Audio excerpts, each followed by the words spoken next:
BNP Paribas, partenaire des plus belles histoires de Roland-Garros, aux côtés des ramasseurs de balles depuis plus de 50 ans. Two questions, if I may. Yeah.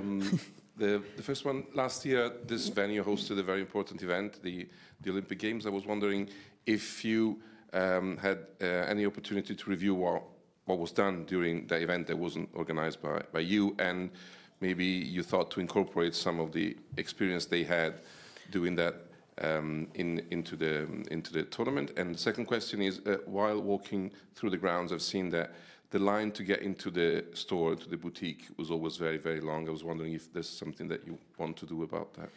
Okay, so first of all, talking about the Olympics, we were not the official organizer, but the teams were really involved in the organization. So yes, we definitely reviewed many things and took a few things here and there that we thought would be good for Roland-Garros, good to evolve, to make the tournament evolve a little bit. I'm thinking about the music and other things that maybe you see less. But yeah, we learned from it, definitely, and tried to take the best things that we could see and incorporate in the Roland-Garros. And then talking about the line in the boutique, it's we can't do much about it. We would like to have more space, different places that people could buy some things, but as you know, for now we have this venue and we need to have many other things, the food, so yeah. At the moment, we know, we are aware of this, but it's. Have you thought about the virtual queue, like for example, people can get the teams are working on trying to have a better experience about the boutique, definitely, because it's always something we want to improve. It's not that easy also in terms of depending how the match goes. Everyone is coming out of the match, so everyone has to go at the same time at the boutique or same time to have food and everything. So yeah, we work on that and we try to make it better each time. It's not so easy. Question in the third row. Hi, Amélie. You talked about the new schedule for the men's semi-finals. Obviously, the second one started at 7 p.m. Yeah. And you've been resistant to having a 7 p.m. start time for the night session because of your worries about the crowds not being full at 7 p.m., but the crowds were full at 7 p.m. for that one. So I'm just wondering, seeing that, would that make you potentially reconsider that in the future for the rest of the tournament? Well, for the moment, it was like how do we say, a test and learn experience on a one specific match. So, you know, everything can be open, definitely. We always try to learn from the experience that we have, from the new things that we put in place for the future. But I'd like to say also that the night sessions, 8:30 night sessions, were also really successful with full house from the beginning or at the moment when the players start the match until the end of the time. So we'll see. We can be open, that's for sure. Another question in the third row.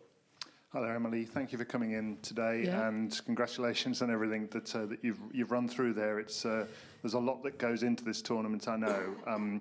You were with us just over a week ago, and you did say, let's wait until the final Sunday to see how the schedule ends up having gone, depending on what the matches are. We are here now, and it is a fact now that for 2 years running there have been no women's matches in the night session. And since we last spoke to you, Coco Gauff, Arina Sabalenka, Iga Swiatek, Jessica Pegula, Ons Jabeur, and former players Lindsay Davenport and Pam Shriver have all expressed their disappointment with no women's matches in the night session. Would you accept that they have expressed that disappointment and really something does need to change in the future? Well, what I'm thinking, and yes, the other time that when we spoke is, I always talk about the length of the matches, men compared to women.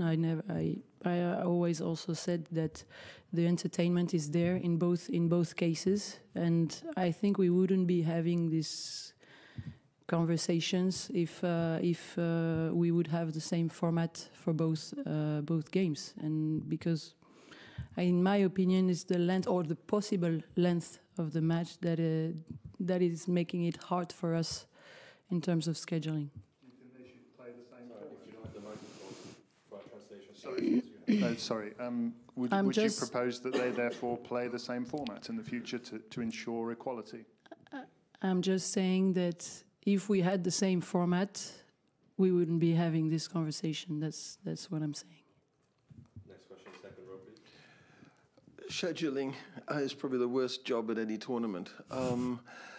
Just two questions. First one on scheduling. With the finals days, would you consider putting the doubles before the singles final?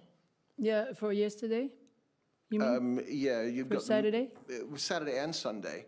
So put the doubles finals first, and then the singles finals. I think the women's doubles is after the men's. No, it's now. Oh, it's now. Sorry, yeah. I misread. Okay.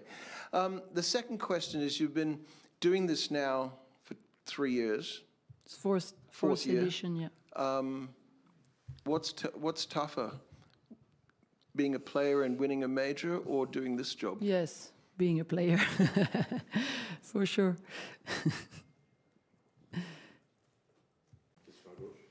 Hi, Amélie. Another scheduling question. When you look at the crowds and the difference between the start of when you look at the crowds at the start of the matches between Gauff and Sabalenka and Gauff and Swiatek, and compare it to the crowds at the starts of the matches that I get between Zheng and Sabalenka and between Gauff and Keys. That were the first match of the day on Chatrier, lots of empty seats. How do you improve that atmosphere going forward? Because it seems that it is a real disadvantage for the women's players to be always given that match first on Chatrier. Well, as I said, it was not all perfect in this tournament. We are aware of this, and we will definitely work on the solutions that we can find for the future. And there's not much other than this. I said in French that we're going to have in 2 weeks our debrief all together, and definitely talk about these subjects and see how we can make it work better. Amélie, just a sort of similar question twice. If you've been through the whole tournament now, and there have been some highs and some things that are maybe lows, if you want to put it that way, if it's put that way.